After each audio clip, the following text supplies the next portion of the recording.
Good morning students. हम 12th biology में plant tissue culture chapter पढ़ रहे थे। इसमें हम जीन ट्रांसफ़र की टेक्निक्स के बारे में स्टडी कर रहे थे।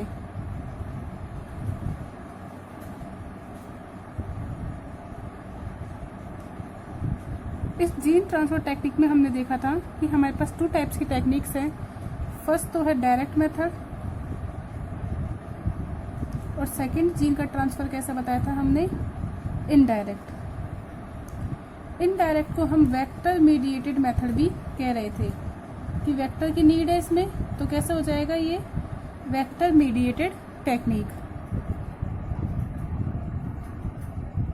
इसमें हमने सबसे पहले वेक्टर मीडिएटेड टेक्निक पढ़ना स्टार्ट किया था और इसमें हमने first method, vector mediated method में भी हमने फर्स्ट मेथड पढ़ लिया था, जो कि कौन सा था आपका, एग्रोबैक्टीरियम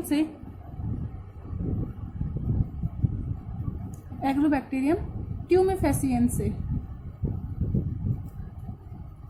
जो एक बैक्टीरिया है, इस बैक्टीरिया की हेल्प से हम क्या कर रहे थे, जीन का ट्रांसफ़र कर रहे थे।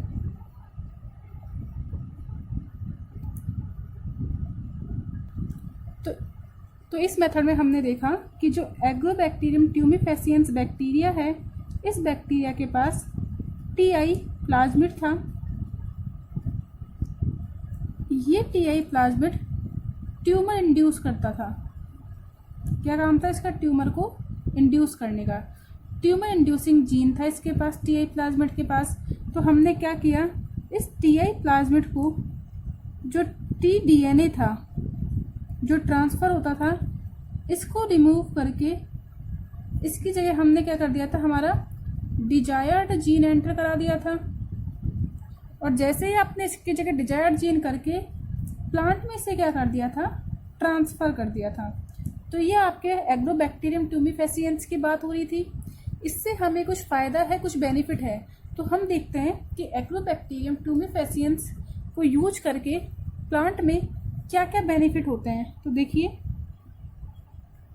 इस एग्रोबैक्टीरियम ट्यूमेफेसिएंस से देखिए क्या क्या फ़ायदा होता है। तो देखिए, फर्स्ट तो क्या हो सकता है, आप प्लांट में जो भी आपको डिजायर्ड कैरेक्टरिस्टिक चाहिए,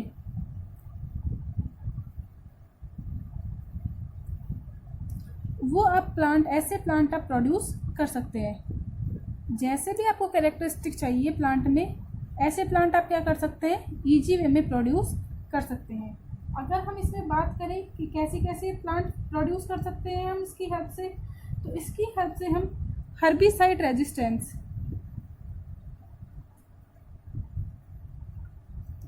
हर्बिसाइड्स रेजिस्टेंस प्लांट प्रोड्यूस कर सकते हैं। पैथोजन रेजिस्टेंस प्लांट प्रोड्यूस कर सकते हैं।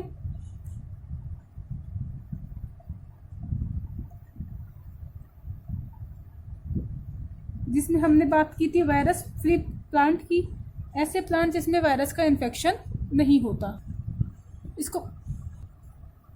तो देखिए, हम इसमें हर्बिसाइड रेजिस्टेंस, ऐसे प्लांट जिन पे हर्बिसाइड्स का नेगेटिव इफेक्ट नहीं हो, ऐसे प्लांट प्रोड्यूस कर सकते हैं। पैथोजन रेजिस्टेंस प्लांट प्रोड्यूस कर सकते हैं। हम प्लांट की न्यूट्रिशनल वैल्यू को इंक्रीज कर सकते हैं। प्लांट की न्यूट्रिशनल जो वैल्यू है, इस न्यूट्रिशन वैल्यू को हम क्या कर सकते हैं, इंक्रीज कर सकते हैं। और इन्हीं प्लांट को हम एज ए बायो रिएक्टर भी काम में ले सकते हैं। तो एज ए बायो रिएक्टर हम काम में ले सकते हैं और न्यूट्रिशनल वैल्यू इनकी हम बढ़ा सकते हैं। इनकी हेल्प से हम इन प्लांट्स में निफ जीन ट्रांसफ़र कर सकते हैं। ये निफ जीन क्या काम आता है, नाइट्रोजन फिक्सेशन में क्या करते हैं, ये हमारे हेल्प करते हैं। तो हम नाइट्रोजन फिक्सेशन जीन ट्रांसफ़र करके क्या कर सकते हैं, प्लांट से नाइट्रोजन फिक्सेशन की प्रोसेस कर सकते हैं।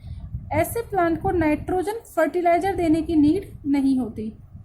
इन्हें बाहर से नाइट्रोजन एज ए फर्टिलाइज़र देने की नीड नहीं होती। तो हम निफ जीन को ट्रांसफ़र करके प्लांट से क्या प्रोड्यूस कर सकते हैं, नाइट्रोजन का फिक्सेशन करा सकते हैं। तो ये तो हमारी बात हो गई थी एग्रोबैक्टीरियम ट्यूमेफेसिएंस बैक्टीरिया से अगर आप जीन का ट्रांसफ़र करते हैं तो क्या क्या आपको बेनिफिट मिलते हैं। तो किसकी बात की हमने, बेनिफिट की, या एग्रोबैक्टीरियम ट्यूमेफेसिएंस के एप्लीकेशन की। क्लियर हुआ आपको? अब देखिए इस वेक्टर मीडिएटेड मेथड में या इस इनडायरेक्ट मेथड में हम सेकंड मेथड की भी बात कर सकते हैं। वो मेथड है वायरस मीडिएटेड मेथड।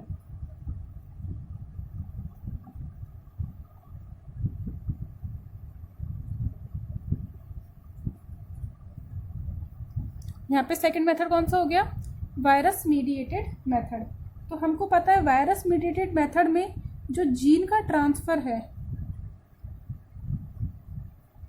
किसकी हेल्प से होगा? वायरस की हेल्प से होगा। यहाँ पे हम जो वायरस काम में ले रहे हैं, ये वायरस हम बैक्टीरियोफेज काम में ले सकते हैं। तो बैक्टीरियोफेज क्या है? बैक्टीरिया को इन्फेक्ट करने वाले वायरस।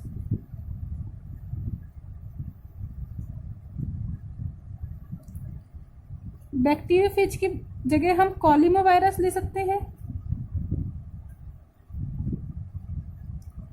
हम जेमिनी वायरस का यूज कर सकते हैं। इसी तरह हम रेट्रोवायरस का भी यहाँ पे यूज कर सकते हैं। तो वायरस मीडिएटेड जीन ट्रांसफर में हम डिफरेंट टाइप के जीन्स को यूज कर सकते हैं जो कि आपके वायरस से हो। इसमें हम मेनली कॉलिमो वायरस और जेमिनी वायरस वाले प्लांट के जो वायरस है वो यूज करते हैं। रेट्रोवायरस भी आपका एक प्लांट वायरस ही है। इनके पास जेनेटिक मटेरियल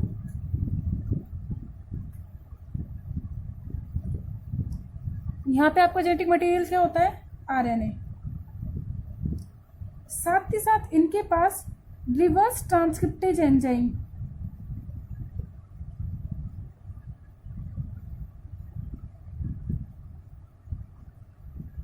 इनके पास क्या प्रेजेंट होता है? रिवर्स ट्रांसक्रिप्टेज एंजाइम इन बैक्टीरिया के पास प्रेजेंट होता है, जिसकी हेल्प से क्या कर सकते हैं? ये रिवर्स ट्रांसक्रिप्शन की प्रोसेस कंप्लीट कर सकते हैं।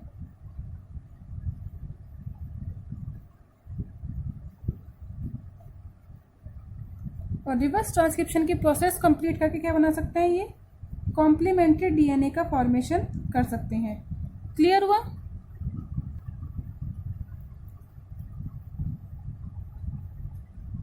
तो देखिए वायरस मीडिएटेड मेथड, यहाँ पे आप वायरस को हेल्प एज ए वेक्टर लेकर के आप क्या कर सकते हैं? जीन का ट्रांसफर कर सकते हैं। तो यहाँ पे एज ए वेक्टर क्या काम आया? वायरस।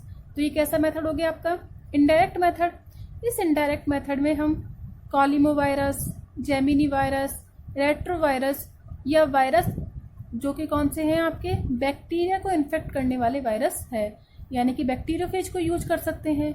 इन सब की हेल्प से हम आपके जो भी होस्ट प्लांट है या जो भी आपकी होस्ट सेल है उसमें जीन का ट्रांसफ़र कर सकते हैं। तो हमने इनडायरेक्ट ट्रांसमिशन में एग्रोबैक्टीरियम वाला ट्रांसमिशन देख लिया और सेकंड हमने वायरस मीडिएटेड ट्रांसमिशन देख लिया। यहीं पे हमारे पास एक मेथड और होता है, थर्ड मेथड, जो कि आपका इन प्लांटा मेथड। तो देखिए अब हम इन प्लांटा मेथड के बारे में देखते हैं, जो कि इनडायरेक्ट जीन के ट्रांसमिशन में लास्ट मेथड है। तो देखिए यहाँ पे हमारे पास जो थर्ड मेथड है, तो देखते हैं थर्ड मेथड के बारे में।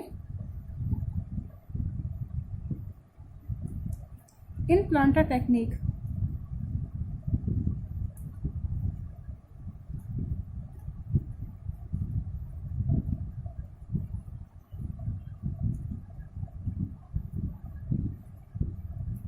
तो देखिए इन प्लांटा टेक्निक में क्या होता है? इन प्लांटा टेक्निक में हम क्या करते हैं कि हम जो एग्रोबैक्टीरियम है,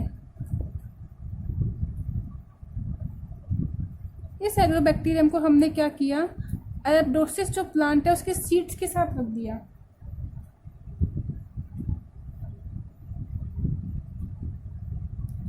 अरेबिडोसिस प्लांट्स के सीड के साथ दोनों को रख दिया, यानी कि बैक्टीरिया और सीड एक दूसरे के आपके कांटेक्ट में आए।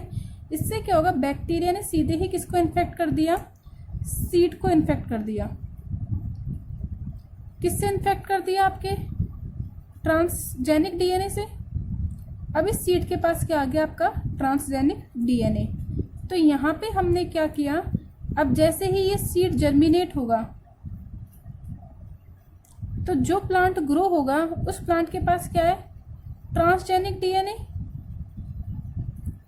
तो इस तरीके से जो ये प्लांट ग्रो होगा ये आपके डिजायर्ड कैरेक्टरिस्टिक को शो करेगा। तो इस तरीके से इन प्लांटर टेक्निक में हम क्या करते हैं, सीधे ही क्या करते हैं, सीड को आप ट्रांसजेनिक डीएनए के साथ इन्फेक्ट कर देते हैं। तो इस तरीके से हमने इनडायरेक्ट मेथड स्टडी कर लिया आपकी जेनेटिक इंजीनियरिंग में जीन को ट्रांसफ़र करने का। अब हम बात करते हैं डायरेक्ट मेथड की। तो सेकंड मेथड कौन सा हो गया हमारा, डायरेक्ट मेथड या direct technique of gene transfer.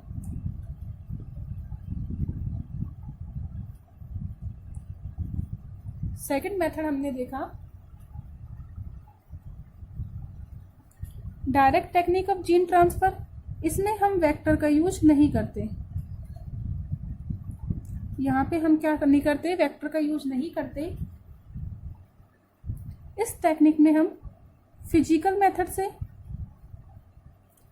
या केमिकल मेथड से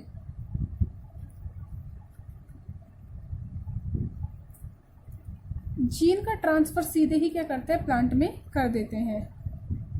तो क्या देखा हमने यहाँ पे, आप फिजिकल मेथड से या केमिकल मेथड से सीधे ही क्या कर देंगे, जीन का ट्रांसफ़र कर देते हैं।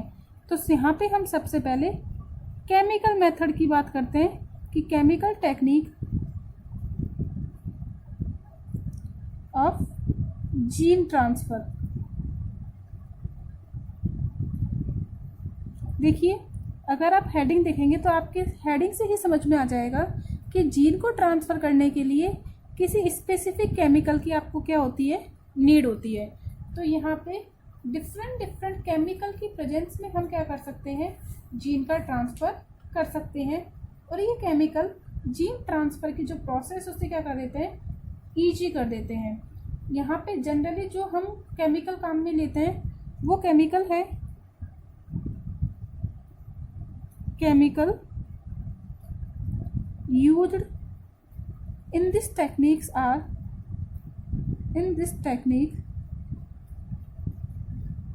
are PEG,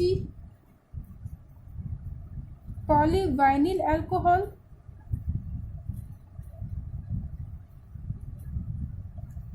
calcium phosphate,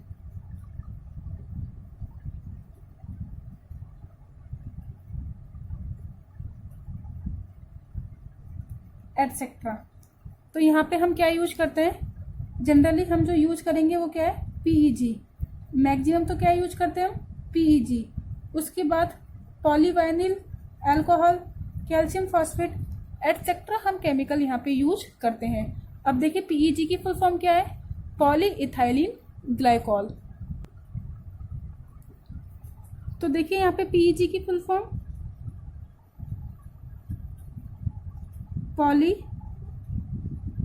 ethylene glycol. इस पॉली इथाइलिन ग्लाइकॉल को हम क्या करते हैं, जिस सेल में जीन ट्रांसफ़र करना है उस सेल को इस पॉली इथाइलिन ग्लाइकॉल से का जो कंटेनर है या जो आपकी पेट्री डिश है जिसमें पॉली इथाइलिन ग्लाइकॉल है वहाँ पे सेल को ट्रांसफ़र कर देंगे विद द ट्रांसजेनिक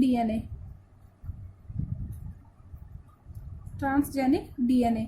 और इस पॉली इथाइलिन ग्लाइकॉल के प्रेजेंस में इस सेल में इस डीएनए की एंट्री क्या हो जाएगी, आपकी बहुत ही इजी वे में हो जाएगी।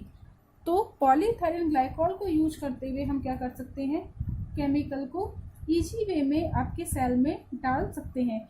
यहाँ पे हम पीईजी का 15 to 25% लेंगे। जो सॉल्यूशन है कैसा होगा, 15 to 25%, यानी कि जो आपके पास पीईजी है इसका सॉल्यूशन बनाएंगे वाटर के साथ। तो जब 15 to 25% आपके पास पीईजी हो गया तो रेस्ट क्या रह गया आपका, वाटर। और इसमें हम सेल जनरली लेते हैं प्रोटोप्लास्ट सेल। कौन से सेल लेंगे, प्रोटोप्लास्ट। तो हम जानते हैं अगर आप प्लांट सेल में से सेल वॉल को रिमूव कर दें प्लांट सेल में से सेल वॉल को रिमूव कर दे तो आपके पास क्या बच जाएगी, जो सेल बचेगी उसे हम क्या बोल देते हैं, प्रोटोप्लास्ट। और प्रोटोप्लास्ट सेल में आपका जीन का ट्रांसफर सबसे ज़्यादा इजी हो जाता है। क्लियर हो गया। तो इसके अलावा हम डाईएथिल एमिनो एथाइल का भी यूज कर सकते हैं। पीजी के बाद आपके पास एक केमिकल और है जो हम यूज कर सकते हैं, वो क्या है, DEAE। क्या है एक other chemical, DEAE। Full form इसकी di ethyl amino ethyl.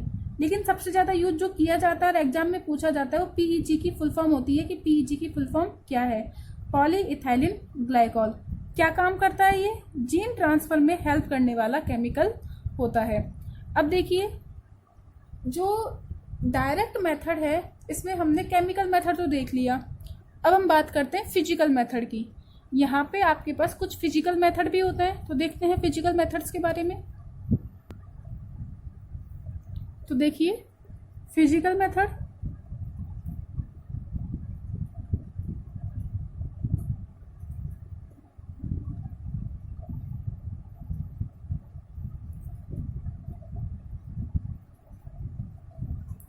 Physical method के बारे में डिटेल से तो हम हमारे नेक्स्ट वीडियो में देखेंगे, लेकिन यहाँ पे हम इसके जो डिफरेंट टेक्निक्स हैं उनका नाम देख लेते हैं कि नेक्स्ट वीडियो में हम कौन कौन से फिजिकल मेथड के बारे में स्टडी करेंगे। तो देखिए फिजिकल मेथड में हमारे पास 4 मेथड है, आपके पास 4 मेथड है। पहला तो आपके पास जीन गन, इसे आप शॉर्ट गन भी कह सकते हैं। तो जो फर्स्ट मेथड है इसमें वो कौन सा हो जाएगा, आपका जीन गन मेथड। सेकंड हम यहाँ पे बात करेंगे इलेक्ट्रोपोरेशन की।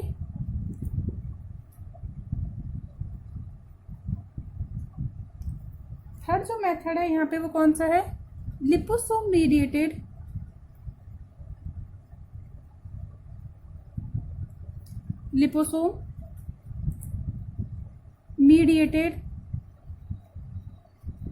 Gene transfer.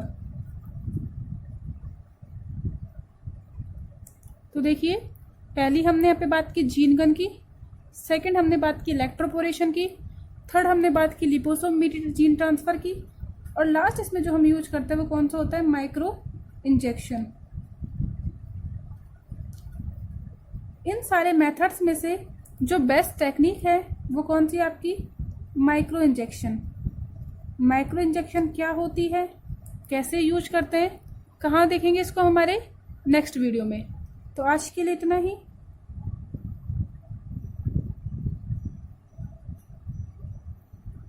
Thank you.